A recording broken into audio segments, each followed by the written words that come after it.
up, you guys? Film Fan 0599 here again, and today we're going to review Slipknot's self-titled album. So, I'm finally starting these Slipknot reviews. I cannot wait to do these reviews. Slipknot is my favorite metal band of all time. It's going to be very exciting to talk about all these albums. So, without further ado, let's get into the first one, and that is their self-titled album. So, Slipknot's self-titled album was a 1999 released album, and this was the band's debut studio album. So, there was a genre that really took the airwaves by storm in the late 90s to early 2000s. And that genre was nu metal. Nu metal was a genre that really took the airwaves by storm in the late 90s to early 2000s. Bands like Korn and Limp Bizkit really really were being played a lot during radio and stuff like that. And this was a new genre that people either really liked or really didn't like. But I do think there were good bands to really come out of this, like Korn, like I said. Even Linkin Park was a part of this at one point. So there were some really good bands that came out of this. And another really good band that came out of this was a band of 9 guys who wore tracksuits and wore masks to cover their face, and their name was Slipknot. And they bursted onto the scene with this debut album. And I do think this is a great debut album, to be honest. Like, what a way to make your statement as a band, to be honest. This is a really great debut album. I enjoy a good majority of this album, to be honest. This is a really great debut album. It's very aggressive and very just kind of in your face. It embraces that nu metal sound very primarily. Honestly, I really enjoyed that a lot. This is a really great debut album, in my opinion. I do think the band did a great job of really making their mark and really making their statement of, really showing of what they're capable of as a band. I do think they did a fantastic job on this album. So, let's get into why I love this album so much. Starting off with, of course, the production. So, here we go.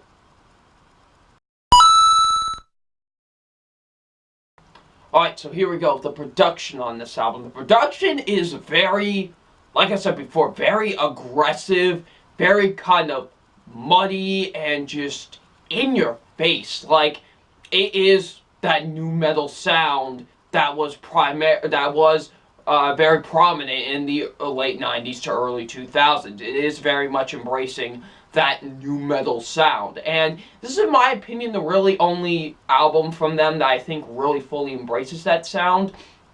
And just really just goes all out. Like, everyone in the band just plays all their instruments really fast, really aggressively. Like, it is a very aggressive album, and it's quite fitting because of some of the themes that this album follows. Slipknot is very prominent in dark themes. This album is definitely no exception to that. Especially in their early work, when they were very, very aggressive, like on this album and on Iowa.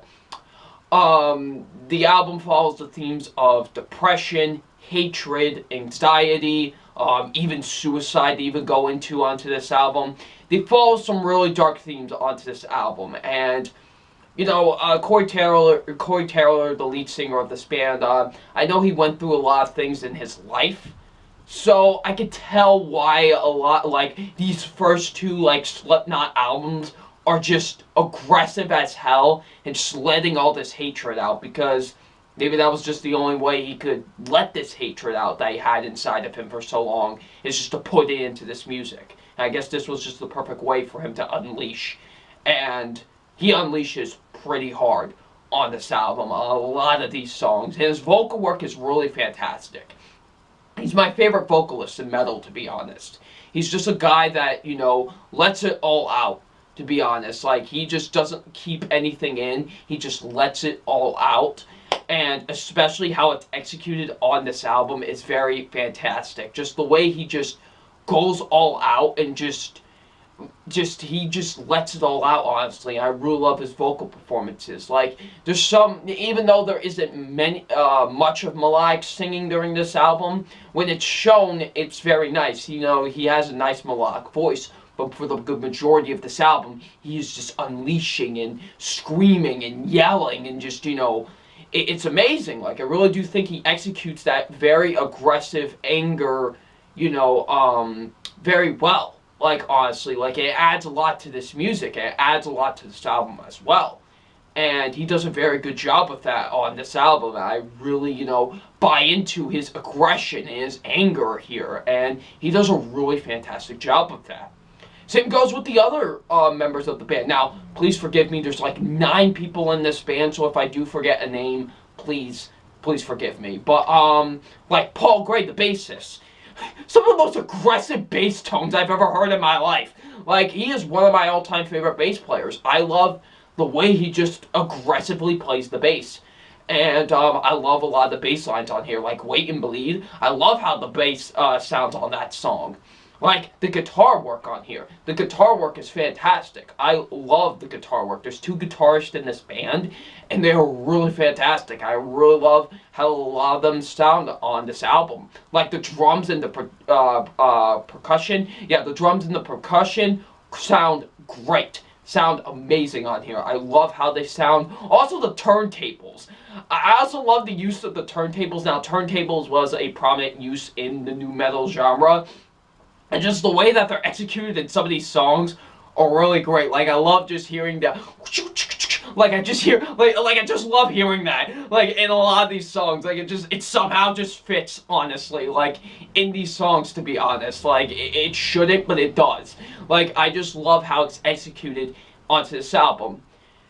Sometimes the production can be, like, not the best at points, but usually it's not with the band's debut album. Usually sometimes the production can sound kind of But for the most part, I really do think the production sounds pretty great, to be honest. I do think the production sounds really great for the most part on here.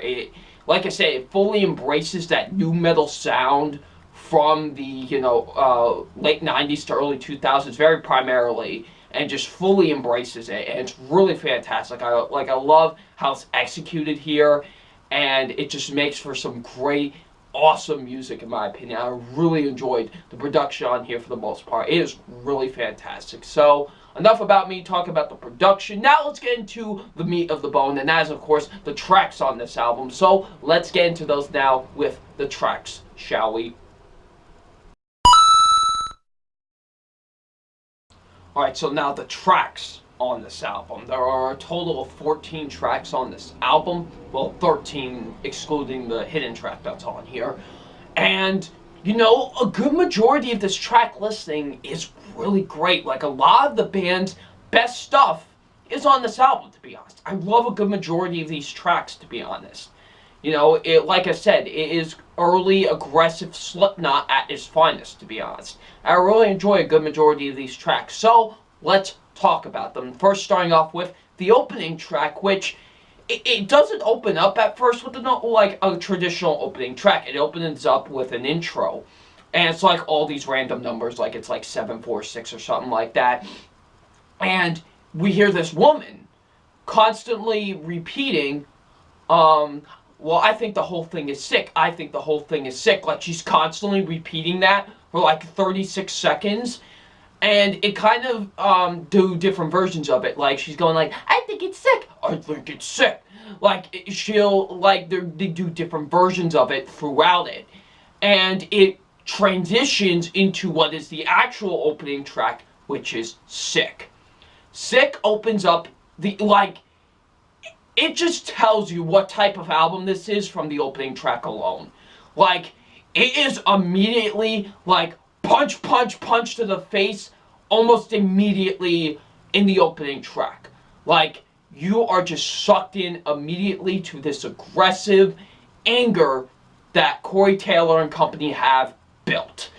And Sick is an amazing opening track. It starts off this album absolutely fantastically, honestly. Like, I love how this song starts off this album. One of my favorite opening tracks, to be honest. I love how this starts off the album. You just get the aggressive nature with the instrumentation and with Corey's vocal work and the lyrics. Ooh, the lyrics, especially when you get to that bridge towards the end of the song, where he's like, you know, you can't kill me because I'm already inside you, and he just keeps on repeating that, and he keeps on, like, kind of screaming it, like, oof, like, it is amazing to listen to, honestly, like, it is really fantastic, to be honest. I absolutely love this song. Like I said, this does everything what, it is what an opening track should be. It brings you into what you are coming to expect from this album, and just sucks you in fantastically. Like, I love Sick. Sick is an absolutely fantastic opening track, and really starts off this album on the bang that it needs to be honest. Like I said, just from listening to that track alone, you already know what album you're getting yourself into, and it is really fantastic. Like, to me, an opening track is the most important track on an album, and they do it greatly. Like, they suck you in immediately with this album, with the opening track, Sick. The next song I want to talk about is Spit It Out. Spit It Out was the second single released off this album. There were only two. We'll get into what was the first one a little bit later on. But Spit It Out was the second and final single released from this album. And this song has become very popular over the years, especially when they're doing live versions, because if you don't know, they tend to, when they get to like the bridge of this song, they do a thing called Jump the F Up. And, you know, where all the audience members will, like, sit down, and once he says that, they'll all just jump up at once. It's fantastic. Check out some YouTube videos of it if you've never seen it before. It's really cool. And this song is great. Like, pretty much what the song is talking about is, like, defeating all of your enemies.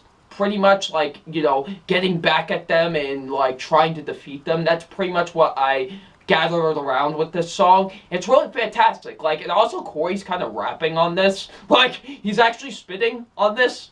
Get it? Spit it out. You know, and it's really fantastic. Like, I actually really like how he raps on this. Like, it's great, like, during the verses and stuff. Like, I love the verses. Like, how the verses, play out. And then when you get to the chorus where it's like, spit, ow! Like, I just love how it's, executed. And it's really nice, honestly. Like, I really like how they do that on this song. Like, you know, he's kind of rapping during the verses, but then, you know, during the chorus, he's like screaming, but also doing some melodic singing. Like, I just love how it's all executed. And, even though, the instrumentation kind of sounds like demo-y, honestly, like, it kind of sounds like that, I think it actually adds a lot to this, how it's executed, honestly. Like, I love how it's executed, to be honest. Like, I really like how the instrumentation is played into this song. And of course, when we do get to that bridge of the song, I love that bridge so much. Like, I just love how quiet it gets. Like, not necessarily quiet, but it's just building towards something. Like, it's building towards something, and then once it hits that, it's fantastic. And, you know, when he goes, F me, I'm all out of enemies, like, he just keeps on repeating that over and over again, pretty much like, you know, he's defeated all of his enemies now. I guess F him, right? Like, he's defeated all of his enemies, like, what else can he do now? Like, it's fantastic, like, I love that. It's awesome, and just the way how it's executed is really fantastic in my opinion. It's just an awesome, just kind of aggressive tune that is really fantastic, honestly. Like, I could see why this has become such a live staple, to be honest. Like, because I can't imagine hearing this live and then doing that whole thing, like I mentioned beforehand. And just the experience with that is really fantastic, honestly. Like, I love this song a ton. It was a very prominent early favorite of mine when I listened to this album for the first time. And it still remains a great one, and still remains a one that I do come back to quite primarily. The next song I want to talk about is Eyeless. Eyeless. Whoo! Eyeless is a very, just, man, like, I thought Sick was aggressive, and then Eyeless comes in and is just like, man, and then, like, oh, like, it just hits you hard, like, during the verses and stuff, but when it gets to that chorus of, like, you know, pretty much what the song is talking about, basically, someone who is just kind of, so, like, just, kind of just, he's so angry all the time, he's just so aggressive. A lot of the time, he's just filled with hatred. That's pretty much what this song is talking about. And, when you get to those verses, like, oh, that opening verse is, like, so nasty. And then when you get to that chorus of, like, you can't see California without Marlon Brando's eyes, like, oh, man. And where Corey got that chorus from was when he was in California, a homeless man kept on repeating that to him. You can't see California without Marlon Brando's eyes. He just kept on repeating that towards him. And Corey was really freaked out by that. So he put it as the chorus to this song. I think it really fits, honestly. Like, one of the most unique choruses ever. Just like, you can't see California without Marlon Brando's eyes. Like, who comes up with this stuff? Apparently that homeless man that Corey ran into. But I just really like how it's executed here. And just really talking about that. And then, like, a lot of the verses are very nasty on this thing. Like, I really do think, like, some nasty verses on this song. Like, I really enjoyed them a lot. And then once we get to that ending bridge where he's like, look at me, my brand new eyes, mother effer, you know what I mean? Like, oh man, like, just how it's executed just ends off the song is really fantastic. Like, I really do think it brings the whole song to a coming close. And it's fantastic. Like, I love this song. This is another one that became a prominent favorite of amongst fans. And definitely for good reason. Because this is an awesome, aggressive tune that really, fully shows what the band is capable of. And the last song I want to talk about is my personal favorite tune off of this album. And that is Wait and Bleed. I know, usually I'm not the one to say that, my favorite song off of the entire album is really the most popular one, but Wait and Bleed is just so great. Like, honestly, it truly is the best song off of this entire album, honestly. Like, it was the debut single, and it was the single that really got the band on the track that they needed to go on. Like, this is what made the band such a staple. And it's a great tune. Honestly, like, I love how this song is, and this song is only like 2.5 minutes long. It really gets a lot done in those 2.5 minutes. What this song is basically talking about is, it's talking about a man who constantly dreams of his suicide, and then one day it actually becomes a reality. That's what this song talks about, and it's very dark. It is, especially how it talks about in its lyrical content. Especially during the chorus, where he's like, I felt the hate rise up in me. I'll wait inside my shell. I wait and bleed. Like, ugh, like, and just how it's like executed. And this is some of the parts in the album where we hear Corey's melodic singing. And I really do think it's executed quite well onto this song, honestly. Like, I love how during the chorus, he does his melodic singing, and then during the verses, he just goes all out aggressively with, like, the verses and stuff like that. And it's really great, and then, he tones it back down a bit once he gets back to the chorus. I just love that execution with that. And I think it adds a lot to this song, and a lot of the paranoia and kind of just the fear of, kind of like what this guy said, what's happening with this guy. Like, he's, constantly dreaming about his suicide, and then all of a sudden, it's happening. Like, it's actually happening in reality. And it's quite scary, and the way that the band actually executes that, especially with Corey with his vocal performance on here, really execute that kind of paranoia and that fear very well. Honestly, like, I actually do think they execute it very greatly, in my opinion, especially with the instrumentation on here too. Like I said, I love how the song starts off. Like, you just hear the bass line and you kind of hear, like, the cymbals of the drums at first. And then once the first verse hits, everything just comes full fruition. And it's really great, honestly. Like, I could definitely see why this became the most popular song off of this album. It really became the band's first mega hit. Honestly, because it really is the best song off this album, in my opinion. Of course, it's the one I always come back to primarily off this album, because I just love how they execute a lot of the stuff on here very well. Honestly, it's definitely a top tier favorite of mine from this band, to be honest. Like, it is a really fantastic tune, in my opinion. Definitely the best song off this album. So yeah, definitely my favorite off of this album. If there's some other songs I do enjoy off this album are like Surfacing. Surfacing is dubbed as like the new national anthem.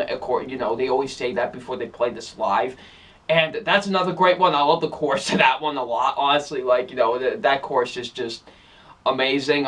Me Inside is a very underrated one. I feel like a lot of people overlook that one a lot. To be honest, I really enjoyed that one. That has some melodic singing on there from Corey as well. That one's a really good one. I really like the 8-minute closing track, Scissors, a lot too.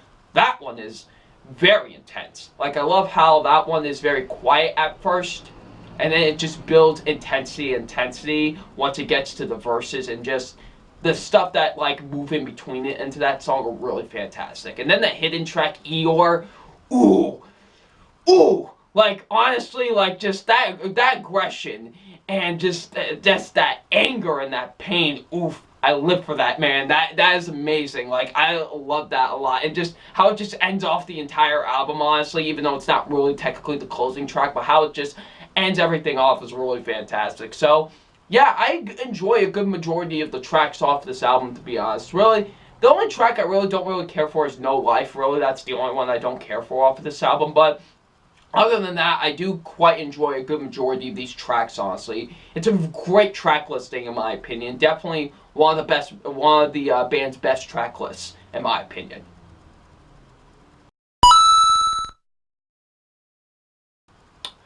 So, overall, Slipknot's self-titled album is a very great debut album, to be honest. I really enjoy a good majority of the tracks off this album. It has some great, production for the most part on here that really fully embraces that new metal sound that defined the late 90s to early 2000s. And it's really great, honestly. I quite enjoy this album a lot. It is a really great debut album from them, and really just showed what the band what they are capable of and what is to come with more albums, to be honest. I really enjoyed this album a lot.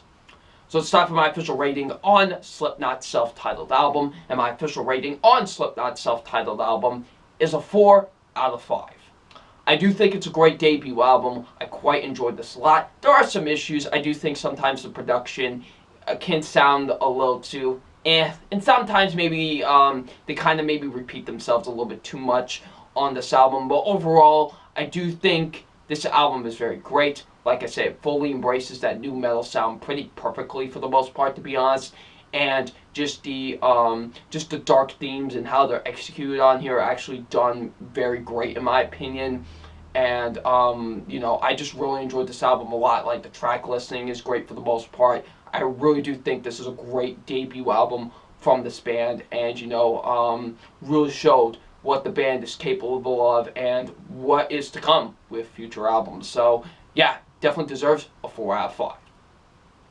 So that is my review of Slipknot's self-titled album. Definitely tune in for my review for Iowa whenever that comes out. And I must ask, what do you think of Slipknot's self-titled album? Please leave it in the comment section below. And I'm FilmFan0599, and we will see you out later. Peace.